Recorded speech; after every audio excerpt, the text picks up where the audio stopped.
Estamos estudiando el libro de los Hechos. Para los que están visitando aquí hoy con nosotros, bienvenidos, Dios me los bendiga. Calvary Chapel, nos encanta decir que les damos todo el consejo de Dios, porque cuando empezamos un libro lo empezamos desde el primer capítulo y lo enseñamos hasta su fin. Los domingos estamos estudiando Hechos y los jueves a las 7 estamos estudiando el libro de Génesis.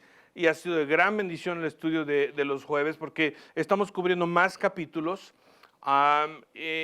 Cubrimos 3 capítulos el jueves. Aquí es un poco diferente porque el sermón lo preparo diferente para nosotros. El domingo es más un estudio, vamos a decir.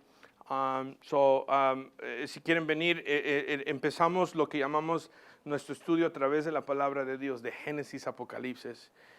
Me imagino que nos va a durar unos 10, 15 años para cubrir toda la palabra de Dios, voy a ser honesto. Y espero que estemos todos juntos aquí, al menos estamos ahí en la presencia de Dios. Amén. All right, guys. So, la semana pasada que vimos la historia de Esteban, si ustedes recuerdan. ¿Quién es Esteban? El primer mártir de la iglesia. De hecho, Esteban era uno de los 7 que fue escogidos para ¿qué, guys? Servir mesas, ¿recuerdan? ¿Se acuerdan que hubo una situación en la iglesia donde se estaban quejando las viudas griegas contra las, se estaban quejando los griegos que las viudas de ellos no las estaban cuidando bien como las hebreas?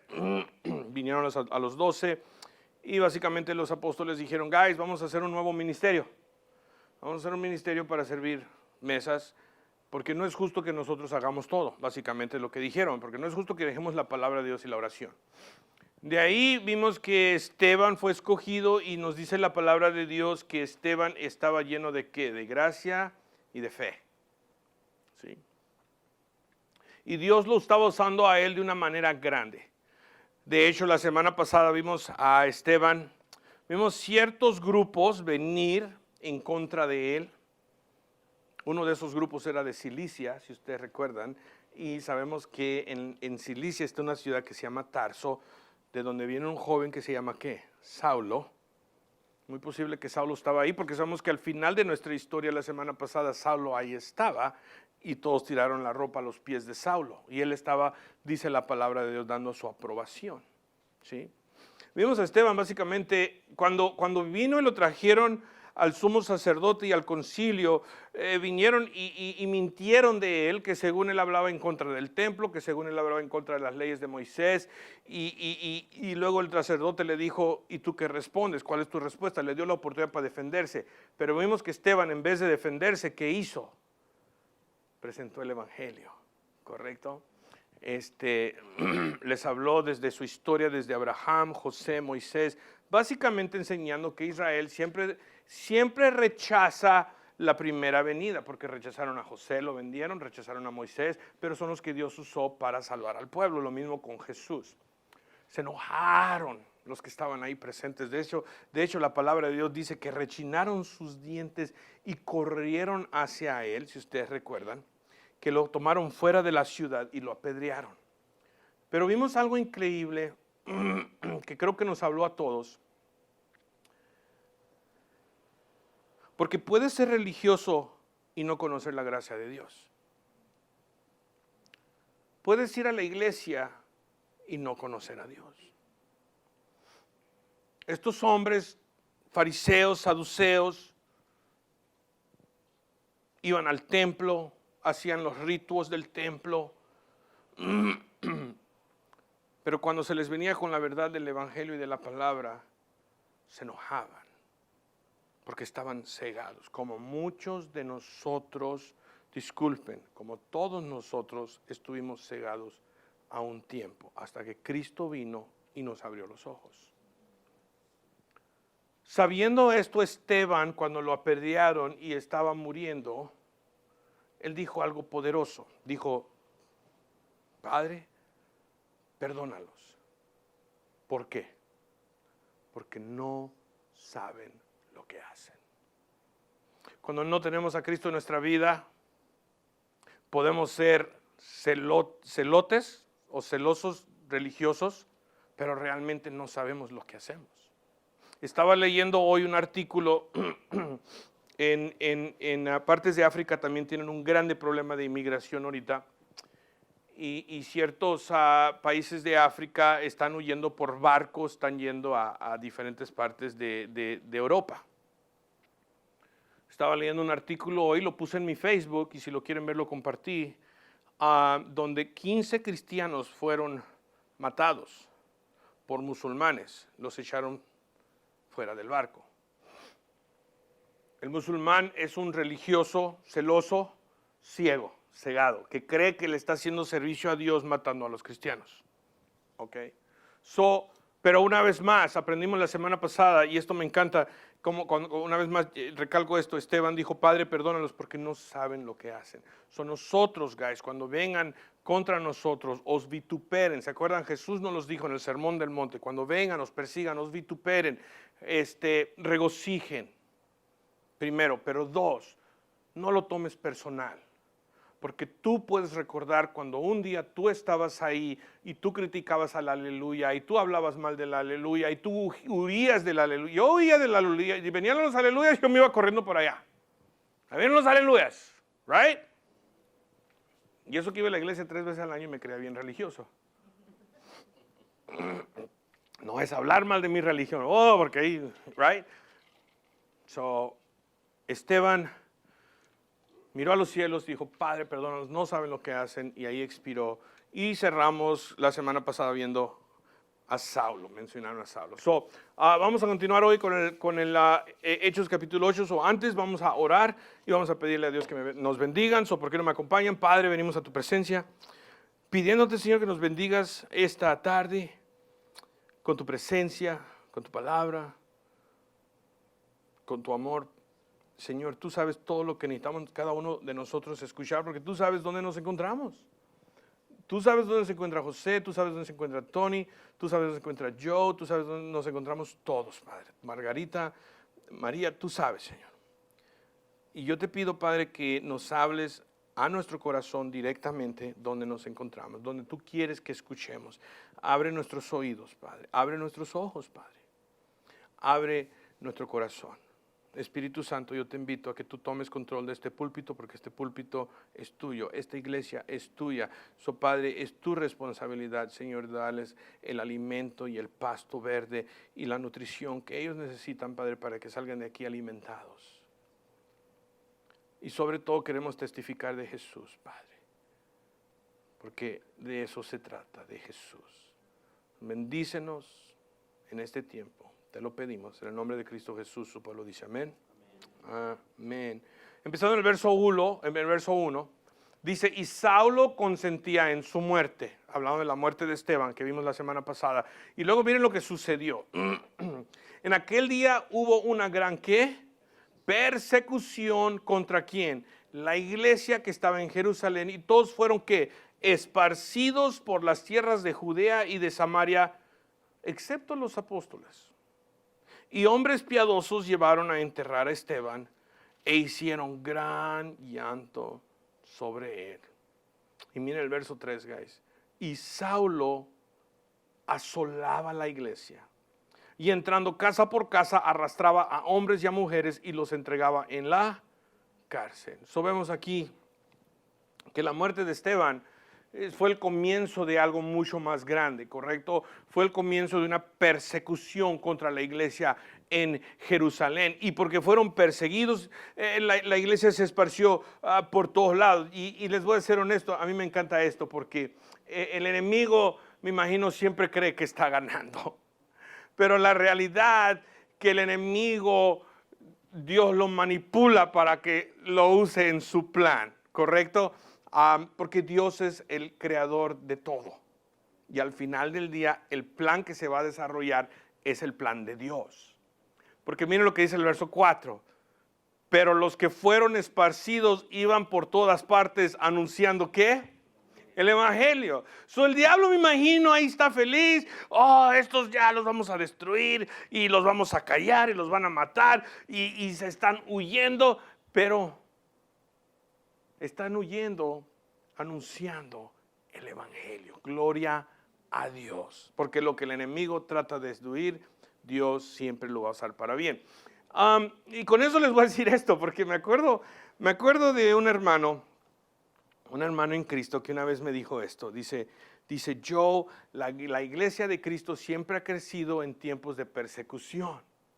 Dice, lo que necesitamos es una buena persecución. Le digo, bro, cálmate con lo que dices. No, pero es cierto que la iglesia de Dios, cuando es perseguida, guys, se fortalece y crece. ¿Por qué? Porque está dependiendo más de Dios, right? Está dependiendo más de Dios. Y hay que ser honestos, nosotros nos reímos porque aquí en América la tenemos bien. Hay que ser honestos, la tenemos bien. Hay partes de este mundo, en el Corea del Norte, donde si tú eres cristiano o se descubre que eres cristiano, puedes morir, y no solo tú, tu familia. Pero no hemos visto la iglesia de Cristo disminuir ahí, al contrario, la estamos viendo crecer. Y estamos viendo cristianos de otras partes del mundo tomando el riesgo, cruzando las montañas para llevarles Biblias y alimentación y bendición. No porque la iglesia está disminuyendo, porque la iglesia está creciendo. Eso sí es cierto, guys, cuando la iglesia es perseguida, la iglesia siempre crece. Ahora, dos, muchos creen que también esto sucedió, porque si ustedes recuerdan, ¿cuál fue el mandamiento que Jesús le dio a los discípulos en Mateo 28:31? Vayan por todo el mundo y hagan discípulos, bautizando en el nombre del Padre, el Hijo y el Espíritu Santo. Pero ¿qué habían hecho los apóstoles y los discípulos? Ya se habían quedado a gusto en Jerusalén, no habían salido de Jerusalén. Unos creen que Dios permitió esto también para que la iglesia finalmente salga de su zona de confort, ¿verdad? Y el evangelio empiece a ser esparcido al mundo. Ok, la semana pasada, guys, fuimos introducidos a un hombre llamado Saulo. Nos decía que era un hombre joven y nos dice que cuando apedrearon a Esteban, que pusieron toda su ropa a los pies de este joven y que él daba aprobación, ¿verdad? Ahora vemos a este Saulo, dice la palabra de Dios, que perseguía a la iglesia de gran manera. De hecho, la palabra de Dios dice que Pablo asolaba la iglesia, entrando casa por casa, buscando cristianos y arrastrando a hombres y a mujeres a la cárcel, ¿sí? Ahora, ¿cuáles eran las acusaciones? Me imagino que iban a ser las mismas acusaciones que le hicieron contra Esteban, ¿sí? Yo dije, yo quiero saber más sobre esta palabra asolar, porque dicen que la palabra asolar realmente no le da justicia a lo que Pablo le estaba haciendo a la iglesia en estos tiempos. Me fui a buscar la definición y la palabra asolar es un verbo activo transitivo, y esto es lo que significa: alude en devastar, destruir, desolar, arruinar, desmantelar, saquear o agostar alguna cosa. En su uso anticuado significa derribar, tirar, empujar y en general echar por el suelo. Nos podemos imaginar cómo Saulo trataba a los discípulos en esos tiempos, cuando él los estaba asolando, arrastrando, golpeando, tirando. Básicamente no le importaba lo que él estaba haciendo. Unos han dicho que la palabra correcta que puede ser usada para describir a Saulo en estos tiempos es la palabra terrorista. ¿Ok? Porque él estaba aterrorizando básicamente a la iglesia y a los discípulos en esos días.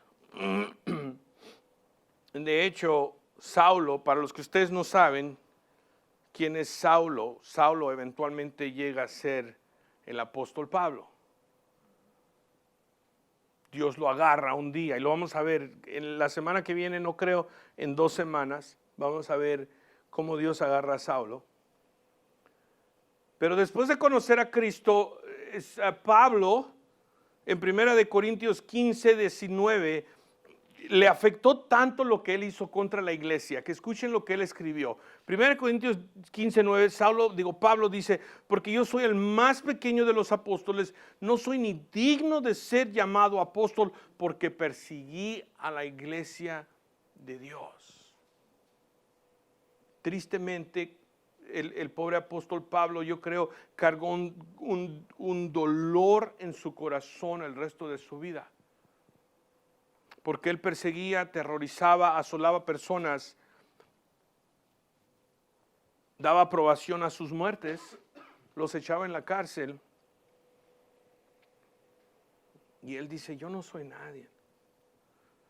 Soy el más menor de todos, porque yo me imagino, cuando yo lo escucho decir eso, yo me imagino a Pablo diciendo, no me digan apóstol.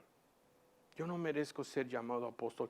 Yo sé que Dios me ha llamado al apostolado, yo sé que Dios me está usando, yo sé que Dios está haciendo milagros a través de mi vida, pero yo no merezco ser llamado apóstol, yo no merezco este título porque yo perseguí a la iglesia.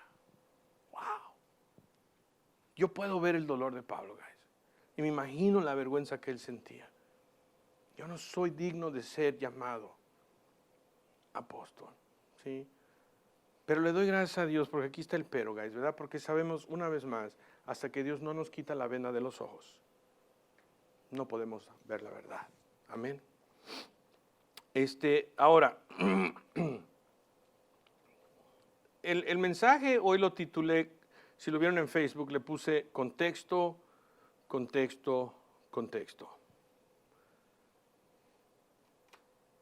Y la razón que quiero hablar de contexto hoy es porque hace unas semanas un varón vino a platicar conmigo, no de la iglesia, y me hizo una pregunta. Y me quedé like, what? Me quedé, ¿de dónde estás sacando esto? Me dijo él, ¿qué crees tú que pensaría la iglesia moderna si el apóstol Pablo entraría por las puertas hoy? Y le digo, ¿qué quieres decir con eso? Dice, sí, dice, Pablo era un violador de mujeres. Y yo me quedé así, what? ¿De qué estás hablando? Y él dice, sí, dice, la palabra de Dios dice que Pablo asolaba la iglesia y que agarraba a hombres y a mujeres y los echaba en la cárcel. Dice, eso yo me imagino, dice que cuando él llevaba a las mujeres a la cárcel, me imagino en esos tiempos que las abusaba. ¡Wow! Y le digo, ¿y tú sacaste eso de esa parte del texto? Dice, sí, dice, porque era un hombre horrible, terrorista, y las agarraba y las arrastraba, y dice, ¿y tú qué crees que pensaría la iglesia de él? Y le dije, para empezar, le dije, la versión de la Biblia que tú estás leyendo, le dije, a ver, tráeme tu Biblia porque yo quiero ver cuál tienes tú. Les voy a ser honesto, porque hay un error ahí, le dije. Entonces, con esto, guys, ¿por qué es importante estudiar la Biblia en su contexto? ¿Cuál es el problema de tomar versículos fuera de contexto? ¿Y por qué es importante estudiar los pasajes o historias bíblicas dentro de su contexto? Porque tomar versículos fuera de contexto lleva a toda clase de error y de malas interpretaciones, ¿sí? Tenemos doctrinas que se han creado erróneamente porque versículos han sido tomados fuera de contexto. Tenemos iglesias que se han dividido tristemente porque toman cosas fuera de contexto. Tenemos personas que se van de la iglesia porque les dicen cosas que están fuera de contexto. Hoy quiero hablar del contexto y les quiero dar unos ejemplos porque tristemente hay mucho error doctrinal y bíblico que se ha creado por tomar contextos o versos fuera de su contexto. Sí, como este varón que creó algo que no estaba en la palabra de Dios. Cuando yo les digo el contexto, y siempre lo menciono cuando estoy enseñando, digo en su contexto, ¿qué quiero decir con eso? Lo que el varón me dijo, que Pablo era un violador de mujeres, ¿se encontraba en nuestro texto? No. No dice eso la palabra de Dios. Dice que Pablo asolaba la iglesia y que tomaba varones y mujeres y los arrastraba y los arrestaba a la iglesia.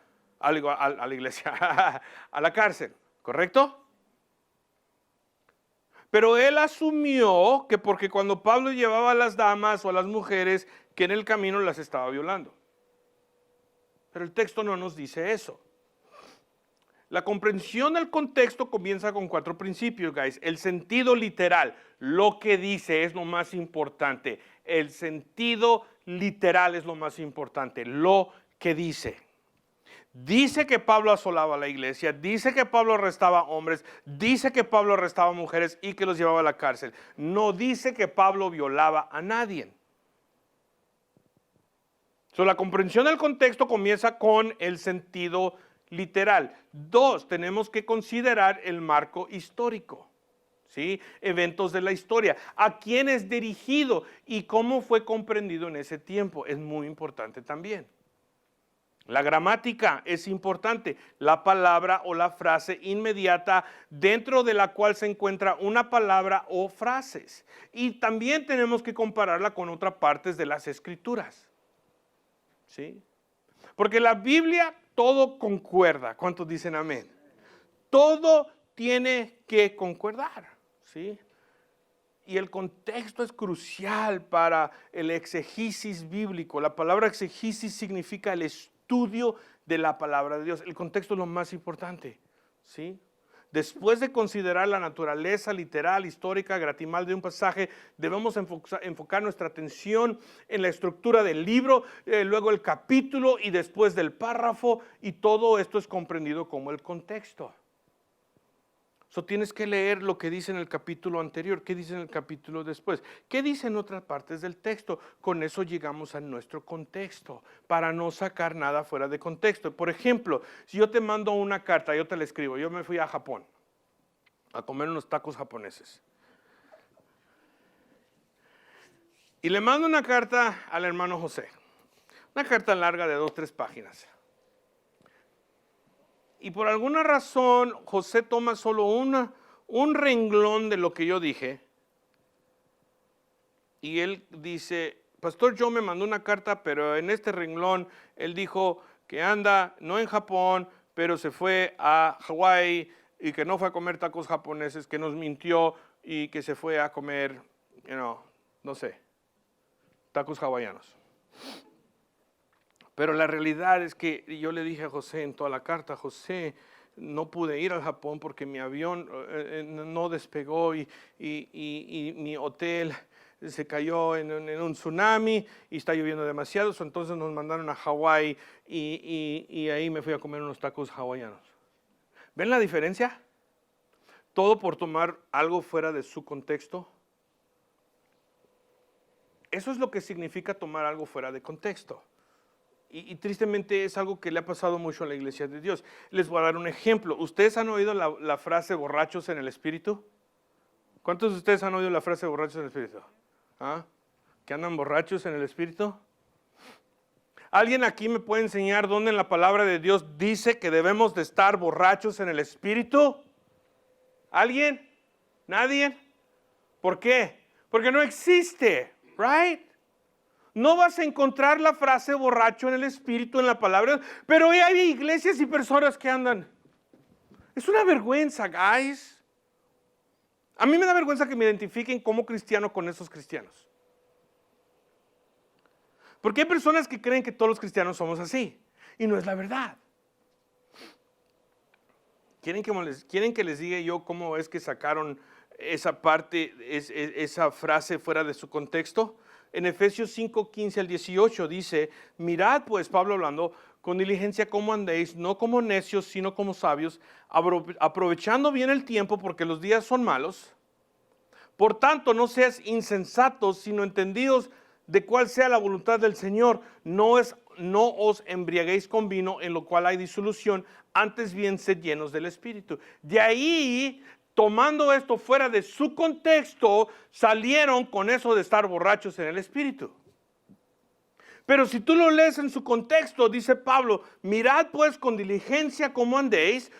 Yo tengo que ser diligente en mirar cómo ando, no como necio, sino como sabio, aprovechando bien el tiempo porque los días son malos. Por tanto, dice, no seas insensatos, sino entendidos de cuál sea la voluntad del Señor, y no se emborrachen con vino. ¿Por qué? Porque si me emborracho con vino, en el contexto que no puedo ser diligente, no me puedo dar cuenta cómo voy a andar, no voy a aprovechar bien el tiempo. ¿Correcto? Pero ellos dicen que no nos embriaguéis con vino, antes bien sed llenos del Espíritu, y que eso quiere decir que ahí debemos estar caminando como borrachos.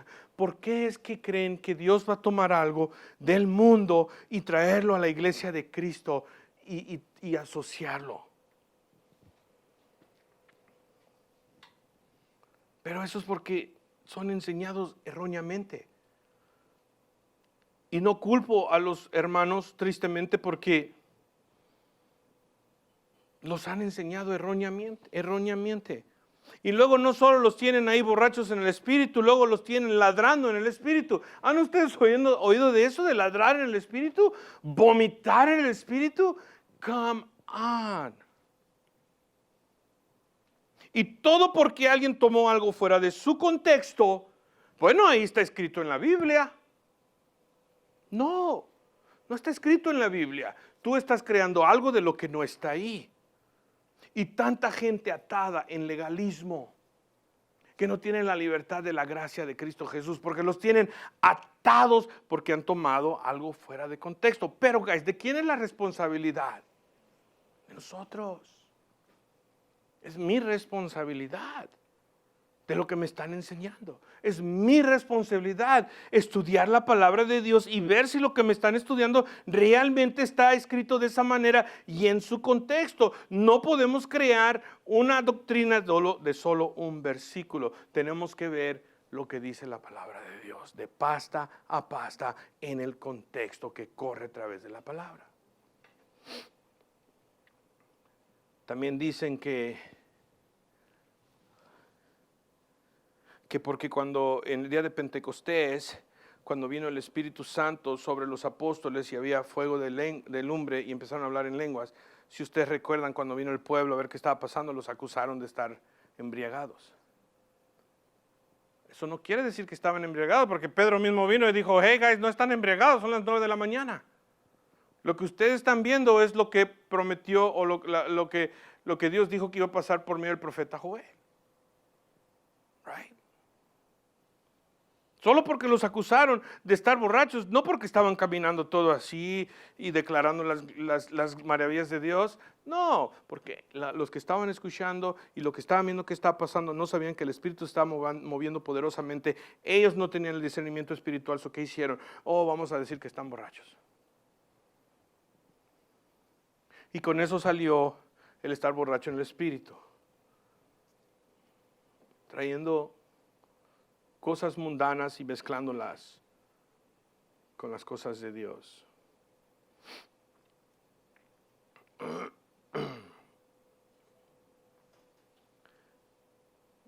Cuando el varón se me acercó y me hizo la pregunta de lo que pensaría la iglesia moderna del apóstol Pablo, porque era un violador de mujeres,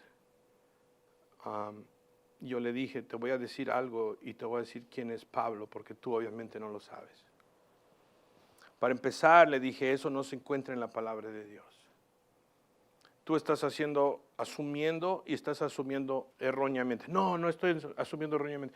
Sí estás asumiendo erróneamente. Voy a decir por qué. Porque te voy a decir lo que dice el contexto de la palabra de Dios. Porque Pablo me dijo quién era él antes de Cristo. 2, yo ya lo sabía. Porque, iglesia, ¿quién es Pablo antes de Cristo? Fariseo de fariseos, hebreo de hebreos, de la tribu de Benjamín. Era un hombre religioso. ¿Conocía la gracia de Dios todavía? No. ¿Conocía a Cristo? No. Pero era un hombre religioso.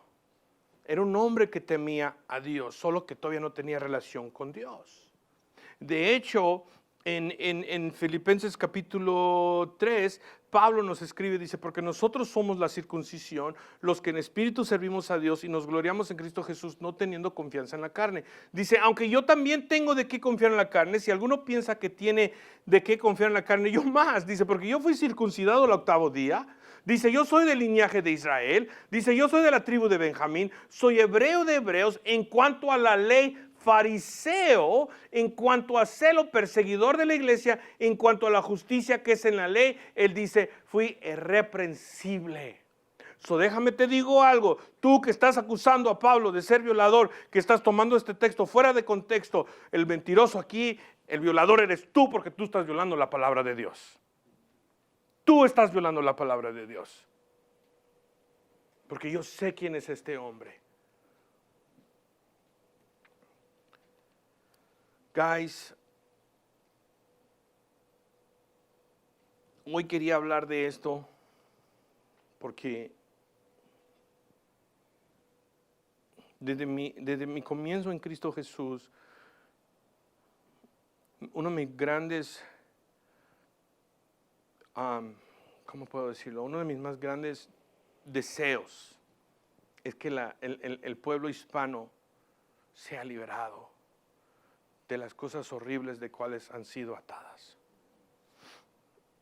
Una de ellas es el legalismo. Tratando de vivir por la ley para agradar a Dios. Guys, Abraham, Noé. Estamos estudiando Génesis, antes del diluvio. La palabra de Dios dice que había un hombre que se llamaba Noé y que él encontró gracia. No dice que se la ganó. Dice que él encontró gracia. ¿Por qué? Porque la palabra de Dios dice que somos salvos. ¿Por qué? Gracia. No por qué. No por obras, para que nadie se qué. Nadie se jacte, nadie presuma. Es un don de Dios, dice la palabra de Dios. Tú no te puedes parar por Dios de frente. Señor, mira todo lo que yo he hecho, mira mis buenas obras de justicia. ¿Sabes lo que dice la palabra de Dios de tus obras de justicia? Que en tu mejor día son como un trapo de inmundicia. ¿Saben lo que significa un trapo de inmundicia bíblico? ¿Se los digo? ¿No? Se los voy a decir. Un trapo de inmundicia, guys. Señor, ayúdame. Es lo que las mujeres usaban en el tiempo de su menstruación. ¿Ok? Si tú quieres jactarte delante de Dios, Señor, mira cómo que mis obras de justicia, mira qué chido soy, mira cómo truenan mis chicharrones. Tus obras en tu mejor día, dice la palabra, son como un trapo de inmundicia. Mucho de la comunidad hispana ha sido atada en el legalismo. No conocen la gracia, no conocen la libertad que tenemos en Cristo Jesús, no conocen el amor. De hecho, en 1 Timoteo, Pablo le dice a Timoteo, hay unos que se creen maestros de la ley, pero no saben usar la ley.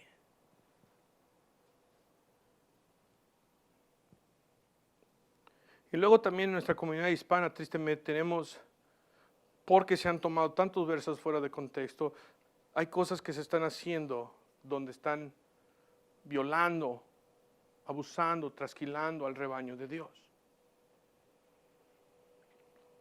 Y luego tienen a ciertos miembros de la iglesia de Dios borrachos en el espíritu, vomitando en el espíritu, ladrando como perros en el espíritu. Guys, si solo en 1 Corintios, cuando Pablo habla de los dones, cuando él habla del don de lenguas, si ustedes recuerdan, ¿qué dicen? Si están reunidos, no hablen todos en lenguas. ¿Por qué? Porque si viene un incrédulo, los va a ver y va a decir, están locos.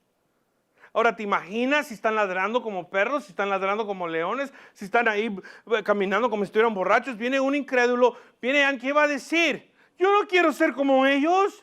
Es una bola de locos. Yo no estoy diciendo que somos la iglesia perfecta. Pero sí sé que aquí vamos a agarrarnos del contexto de la palabra de Dios. Y vamos a enseñarte de pasta a pasta. Y yo me voy a parar detrás del púlpito y te voy a poder decir que yo me limpio mis manos porque te he dado todo el consejo de Dios, como lo dice Pablo. Y la única manera que yo te puedo dar todo el consejo de Dios es enseñándote la palabra de Dios del principio a su fin. Amén. So guys, el punto hoy es esto. Yo sé que me salí fuera de nuestro texto realmente, pero es que como esto pasó hace unas semanas, y yo dije, wow, este fue el texto que este varón tomó fuera. Vamos todos a Hechos 17 y con esto voy a cerrar. Yo dije, aquí me voy a agarrar porque esta es una buena oportunidad para hablarle a la iglesia del contexto. ¿Cuántos de ustedes han oído o les han dicho que seamos como los bereanos? ¿Alguna vez? Hoy van a aprender lo que es un bereano. Porque mi deseo es que todos seamos como los bereanos. Pero se los voy a leer empezando en Hechos 17, versículo 1. Hablando de Pablo y de Silas, dice el verso 1, dice, pasando por Anfípolis y Apolonia llegaron a Tesalónica, donde había una sinagoga de judíos. Y Pablo, como que acostumbraba, fue a ellos y por 3 días de reposo discutió con ellos, declarando y qué, exponiendo por medio de las Escrituras que era necesario que el Cristo padeciese y resucitase de los muertos, y que Jesús, a quien yo anuncio, decía, Él es el Cristo. ¿Ok? Después de eso hubo un alboroto, arrestaron a ciertas personas. Verso 10. Inmediatamente los hermanos enviaron de noche a Pablo y a Silas, ¿hasta dónde? Berea. Y ellos, habiendo llegado, entraron en la sinagoga de los judíos, y estos eran más nobles que los que estaban en Tesalónica, pues recibieron la palabra con toda solicitud. Pero miren esto y subrayan: escudriñando cada día las Escrituras para ver si estas cosas eran así. ¿Sabes lo que me dice de estos que estaban en Berea? Que solo porque tú venías y te parabas detrás del púlpito y decías algo, ellos iban a ir y iban a revisar la palabra de Dios para ver si lo que tú estás diciendo está alineado con la palabra de Dios. Ellos eran responsables por ellos mismos. Ellos mismos estaban abriendo la Biblia porque ¿cuál era la costumbre de Pablo cada vez que llegaba a una nueva ciudad? De ir y de predicar a Cristo Jesús. ¿Sí? Cuando él llegó a Berea, porque lo dice el contexto, a mí me dice el contexto que era la costumbre de Pablo, yo puedo asumir lógicamente que cuando él llegó a Berea, él fue y empezó a predicar a Cristo Jesús, y ellos lo recibieron y dijeron, ok, pero vamos a escudriñar lo que este hombre nos está diciendo. Guys, tengamos cuidado con lo que eso nos enseña, sea en la televisión, sean otros pastores. Tengamos cuidado, guys. No quiero que nadie me los engañe, no quiero que nadie abuse de ustedes, no quiero que nadie me los trasquile. Al contrario, nosotros, que Dios nos use para traer a otros que han sido abusados, que han sido lastimados, que han sido trasquilados a un lugar mejor en Cristo Jesús. ¿Cuántos dicen amén? ¿Ok? Traerlos a la gracia, traerlos a la paz, traerlos a verdadera libertad. No estoy diciendo que somos perfectos, no estoy diciendo que lo tenemos todo, no estoy diciendo que sabemos todo. Pero lo que sí sé que tenemos muy bien agarrados la palabra de Dios. Lo que sí sé que tenemos muy bien agarrados de la gracia. Y lo que sí sé que estamos bien agarrados del amor. Y con eso, guys, podemos cambiar Casa Grande. Amén. Amén. Vamos a orar. Padre, te damos gracias, te bendecimos. Señor, hoy mi deseo, Padre, es no humillar a nadie, Señor. Mi deseo no es que nadie se sienta mal. Mi deseo, Padre, es el mismo que el tuyo, porque yo sé que en muchos ministerios hispanos, Padre, hay tanta gente que ha sido abusada. Yo sé que hay mucha gente, Padre, que los tienen atados bajo el legalismo y que no conocen la gracia, Padre. Y Señor, mucho error bíblico a través de los ministerios hispanos, Padre. Y Señor, y por esos errores, Padre, mucha gente no viene a Cristo Jesús. De hecho, mucha gente no viene porque dicen, no quiero ser como ellos. Tú nos has llamado a libertad. Tú nos has llamado a caminar en gracia. Tú nos has llamado a caminar sanamente. Yo te pido, Padre, que nos uses de una manera poderosa para traer libertad, romper cadenas, Padre. No solo los que han sido abusados, Padre, pero los que no te conocen también. Señor, yo te pido por tu iglesia, bendícelos, Padre, llévalos con bien. Y a todos los padres que están aquí hoy, bendícelos también, Señor, y ayúdanos a ser mejores padres. Te queremos imitar a ti, a nuestro sumo sacerdote, nuestro Padre, nuestro buen Padre que nos amó, que dio a su Hijo por nosotros. Te damos gracias, te bendecimos. En el nombre de Cristo Jesús, su pueblo dice amén. Amén.